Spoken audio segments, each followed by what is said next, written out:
Bienvenue à toutes et à tous. Aujourd'hui, nous allons traiter des questions de grammaire relatives à l'œuvre intégrale de Stendhal, Le Rouge et Noir, puisque vous vous souvenez que vous avez cette fameuse partie que vous devez traiter juste après la lecture linéaire qui peut rapporter 2 points et question pour laquelle vous devez tenir environ 2 minutes.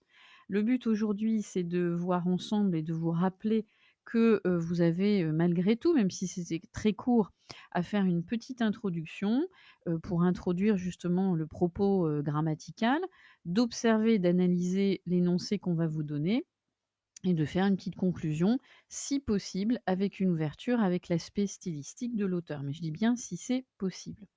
Alors, on va se référer à la première lecture que vous aviez, effectuée dans Le Rouge et Noir, en l'occurrence le fameux passage, vous vous souvenez de la scène de violence entre Julien et son père.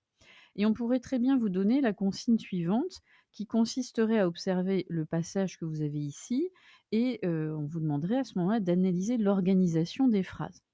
Alors bien évidemment, quand on vous demande d'analyser l'organisation des phrases, il s'agit ici d'observer la construction des phrases et donc l'organisation de ce que l'on appelle la phrase complexe dans la langue française.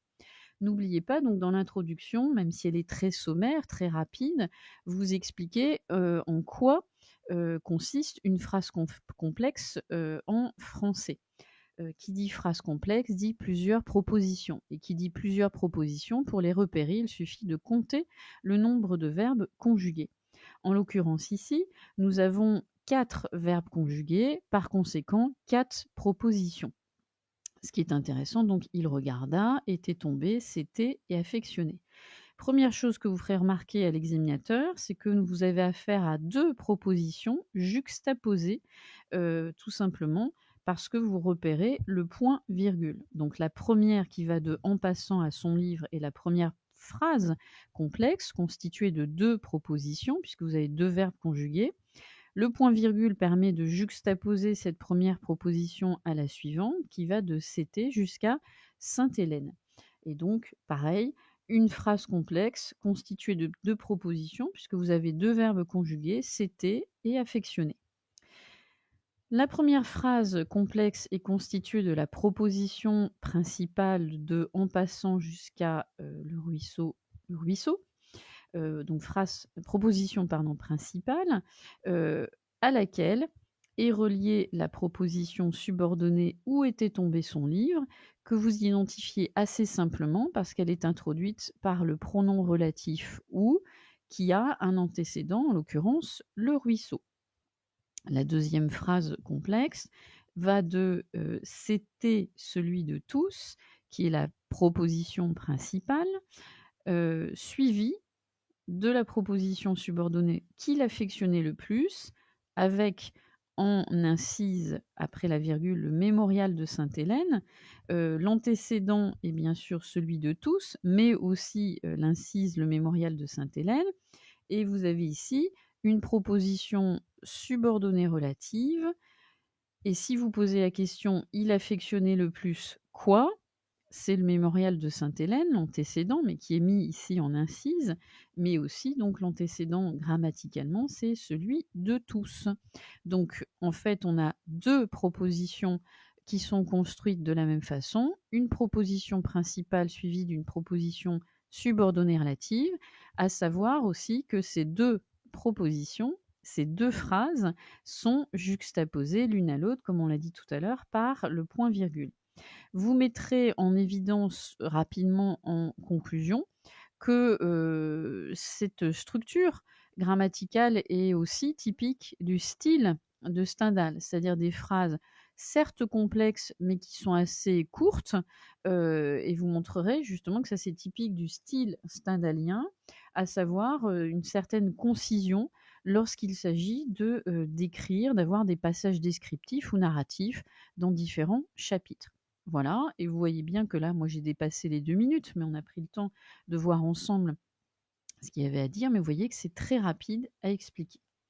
On passe à une deuxième question possible, cette fois-ci qui se réfère à votre lecture numéro 2 le fameux passage du repas durant lequel Julien fait connaissance pour la première fois de Mathilde, ce fameux passage un peu de la scène de rencontre amoureuse, mais qui est un anti-coup de foudre. Alors cette fois-ci, on vous demande d'analyser les modalités de la négation. Comme d'habitude, et là je vous renvoie aussi aux points grammaticaux qui se trouvent sur le site de ces cours.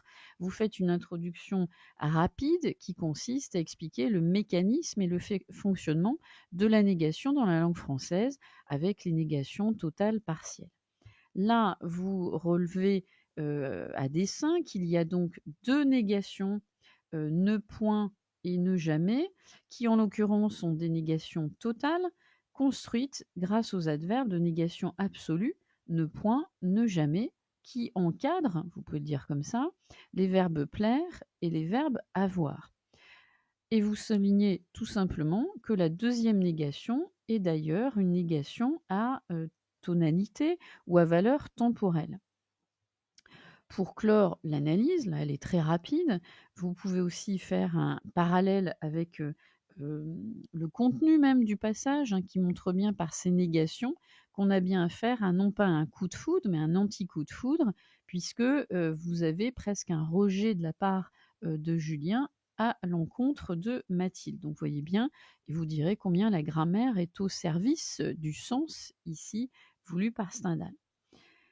Le troisième point, on peut imaginer la troisième question que vous pourriez avoir cette fois-ci, c'est l'analyse syntaxique d'une phrase non pas longue, hein, mais un peu complexe. Lorsque Fouqué eut la force de la regarder, elle avait placé sur une petite table de marbre devant elle la tête de Julien et la baisé au front. Vous avez reconnu, c'est le passage effectivement ultime après la mort de Julien, hein, qui vient d'être guillotiné. Et vous avez ici le face-à-face entre le meilleur ami de Julien et Mathilde. Alors même chose dans l'introduction, si on vous donne la consigne de l'analyse syntaxique, c'est bien sûr qu'on va vous demander de vous centrer sur l'organisation des phrases. Et donc on revient à la phrase complexe, bien sûr, dans la langue française. Et puis, il paraît quand même important, ça c'est implicite dans la consigne qu'on vous donnerait, de voir ici l'usage des temps. On va revenir dessus. Alors, qu'est-ce que vous allez dire tout simplement? Eh bien, même démarche que pour la lecture numéro 1, vous allez vous fier au verbe conjugué. En l'occurrence ici, le verbe Fouqué eut la force, elle avait placé et l'a baisé au front. 3 verbes conjugués, donc 3 propositions. Le pronom elle qui renvoie à Mathilde est le sujet des 2 propositions principales, qui sont d'ailleurs coordonnées par la conjonction de coordination et le deuxième pronom personnel est ici bien sûr implicite. C'est la première chose que vous dites. Ensuite, vous direz à l'examinateur que la première proposition est une proposition subordonnée conjonctive complément circonstanciel de temps. Là, si vous avez un doute, hein, je vous renvoie pareil sur les fiches de grammaire sur de ces cours où vous avez le récapitulatif des différents types de propositions subordonnées conjonctives. Ensuite, vous noterez la concordance des temps entre la proposition subordonnée qui est au passé simple et la principale qui est au plus que parfait.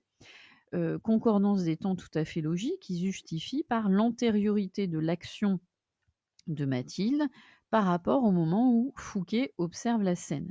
Et puis vous avez l'imparfait de la dernière proposition qui indique une action de second plan qui dure dans le temps. Donc pareil, vous avez ici une logique et un respect de la concordance des temps. Donc dans cet énoncé, on voit bien que vous allez un petit peu plus loin que le premier énoncé donné à la lecture, le numéro 1, puisque d'une part, vous intéressez à l'organisation des propositions et leur relation entre elles, et d'autre part, vous observez la valeur des temps. Et à mon avis, cela suffit amplement pour répondre à la question de l'examinateur. Quant à l'ouverture, la conclusion plutôt, on pourrait, comme pour la lecture numéro 1, se référer au style stendhalien avec cette idée d'organisation syntaxique rigoureuse qui correspond à la concision du style typique chez notre auteur. Donc voilà ce que vous pourriez faire comme entraînement par rapport à à ces questions possibles. On verra que dans d'autres vidéos plus tard, en lien avec les autres objets d'étude, on verra que parfois la consigne peut consister à observer, analyser, mais aussi transformer. C'est-à-dire on vous demande de transformer une portion de phrase et d'observer justement, ce qu'ont induit les transformations grammaticales. Ça, on le verra donc dans d'autres vidéos. Sinon, si vous avez un doute encore sur, la nature des propositions, ou si vous avez un doute et vous ne savez pas encore bien identifier des subordonnées conjonctives ainsi que leurs valeurs, je vous renvoie donc sur de ces cours avec les fiches dans lesquelles vous retrouvez toutes ces notions.